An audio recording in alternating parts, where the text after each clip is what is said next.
आज WWE हर साल television deal से बिलियंस ऑफ डॉलर कमाता है। नेटफ्लिक्स, यूएसए नेटवर्क और द CW जैसे बड़े प्लेटफॉर्म WWE के शोज के लिए ह्यूज अमाउंट पे करते हैं। लेकिन क्या आप जानते हैं कि एक वक्त ऐसा भी था जब WWE सिर्फ एक छोटी रीजनल रेसलिंग प्रमोशन थी जिसे अमेरिका के बाहर बहुत कम लोग जानते थे। तो फिर आखिर ऐसा क्या हुआ कि वो कंपनी दुनिया के सबसे वैल्यूएबल स्पोर्ट इंटरटेनमेंट ब्रांड में से एक बन गई? कैसे हर नया टेलीविजन डील WWE को और भी अमीर बनाता गया और कौन से डील ने WWE की हिस्ट्री हमेशा के लिए बदल दी? आज हम 1982 से लेकर नेटफ्लिक्स एरा तक WWE के हर मेजर टेलीविजन डील और उसके बिलियन डॉलर मीडिया एम्पायर का पूरा सफर समझेंगे। Chapter 1, Vince McMahon vision 1982 to 1985। 1982 में विंस मैकमैन ने WWF को अपने फादर से खरीद लिया। उस वक्त अमेरिका में रेसलिंग टेरिटरी सिस्टम पर चलती थी। हर रीजन की अपनी रेसलिंग प्रमोशन होती थी और हर प्रमोशन के अपने लोकल टेलीविजन पार्टनर होते थे। इस वजह से कोई भी कंपनी पूरे देश में पॉपुलर नहीं थी। लेकिन विंस मैकमैन का विजन बिल्कुल अलग था। वो WWF को सिर्फ एक रीजनल प्रमोशन नहीं बल्कि नेशनल इंटरटेनमेंट ब्रांड बनाना चाहते थे। इसलिए उन्होंने अलग अलग टेलीविजन स्टेशन के साथ डील करनी शुरू की और अपने शोज को नेशन वाइड सिंडिकेट किया। ये उस समय एक रिस्की स्ट्रेटेजी थी क्योंकि इससे दूसरी रेसलिंग प्रमोशन की टेरिटरी भी अफेक्ट हो रही थी। जैसे जैसे WWF ज्यादा टेलीविजन मार्केट में दिखने लगा, Hulk Hogan, Andre the giant और रॉडी वाइपर जैसे सुपरस्टार पूरे अमेरिका में पहचाने जाने लगे। फैंस पहली बार हर हफ्ते एक ही रेसलिंग प्रोडक्ट को डिफरेंट स्टेट्स में देख पा रहे थे। टेलीविजन की इसी ग्रोइंग पॉपुलैरिटी ने 1985 के पहले रेसलमेनिया के लिए मैसिव ऑडियंस तैयार कर दी। रेसलमेनिया समझ लिया कि टेलीविजन सिर्फ शो दिखाने का मीडियम नहीं बल्कि कंपनी को ग्लोबल लेवल तक ले जाने का सबसे पावरफुल बिजनेस टूल बन सकता है। चैप्टर 2,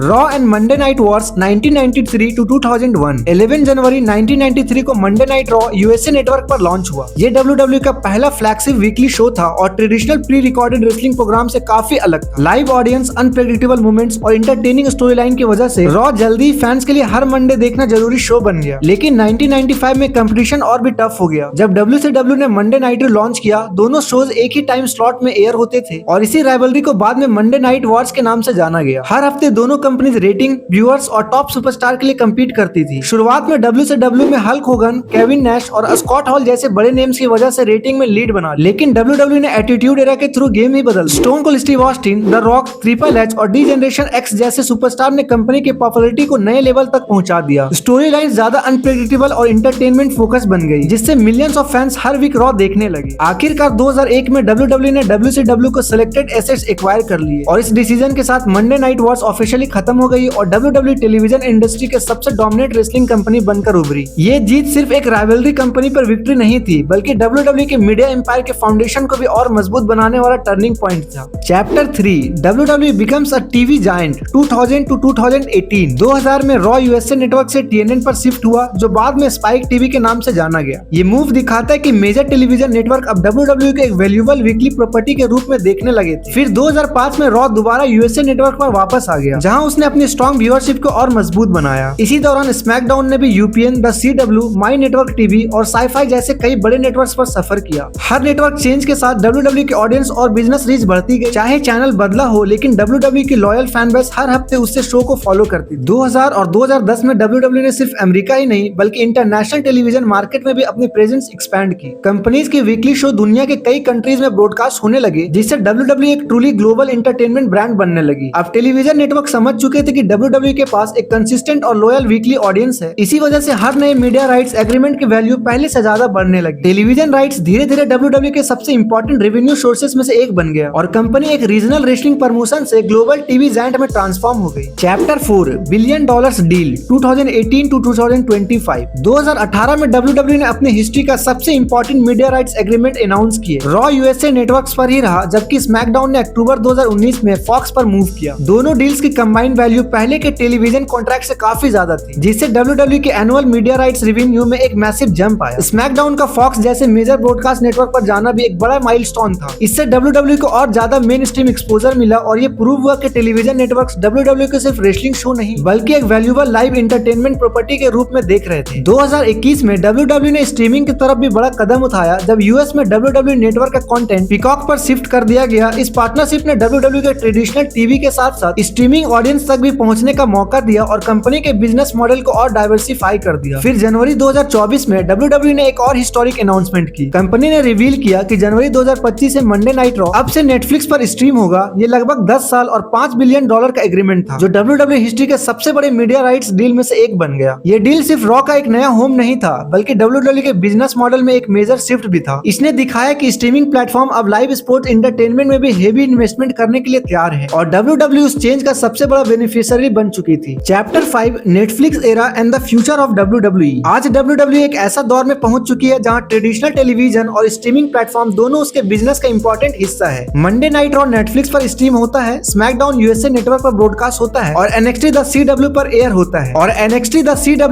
होता है। इस मल्टीपल प्लेटफॉर्म स्ट्रेटेजी की वजह से WWE दुनिया भर के मिलियंस ऑफ फैंस तक हर हफ्ते पहुंच रही है। 2023 में WWE और UFC के मर्ज होने के बाद TKO ग्रुप होल्डिंग के अंडर कंपनी अपने ग्लोबल मीडिया प्रेजेंस को और भी एक्सपैंड कर रही है। टेलीविजन राइट्स, स्ट्रीमिंग पार्टनरशिप और इंटरनेशनल ब्रॉडकास्टिंग एग्रीमेंट आज WWE के सबसे बड़ी रेवेन्यू स्ट्रीम में से एक बन चुकी है। हर नया मीडिया डील कंपनी के लॉन्ग टर्म बिजनेस ग्रोथ में इंपॉर्टेंट रोल प्ले कर रहा है। सबसे इंपॉर्टेंट बात यह है कि 1980s में विंस मैकमैन का गोल सिर्फ इतना था कि WWF ज्यादा से ज्यादा टेलीविजन स्क्रीन तक पहुंच सके। आज वही विजन नेटफ्लिक्स और दूसरे ग्लोबल ब्रॉडकास्टिंग पार्टनर की मदद से दुनिया के हर कोने तक पहुंच चुका है। इसीलिए WWE की सबसे बड़ी सक्सेस सिर्फ चैंपियनशिप, रेसलमेनिया या लेजेंडरी सुपरस्टार नहीं है। उसकी असली स्ट्रेंथ उसका मीडिया बिजनेस है। हर टीवी डील ने WWE के एक छोटी रीजनल रेसलिंग प्रमोशन से $1 billion global sport entertainment company बनने में एक अपना कंट्रीब्यूशन दिया। और जिस स्पीड से मीडिया इंडस्ट्री अभी इवॉल्व हो रही है, उसे देखकर लगता है कि WWE के सबसे बड़े डील शायद अभी आने बाकी है। तो गाइज, ये थे WWE के टेलीविजन एम्पायर का पूरा सफर। अगर आपको ये वीडियो इन्फॉर्मेटिव लगी हो तो वीडियो को लाइक जरूर करें और चैनल को सब्सक्राइब करना मत भूलिए। और कमेंट्स में बताएं WWE की हिस्ट्री का कौन सा बिजनेस या बिहाइंड द सीन टॉपिक आप नेक्स्ट देखना चाहेंगे। मिलते हैं अगली वीडियो में, तब तक के लिए थैंक्स फॉर वॉचिंग।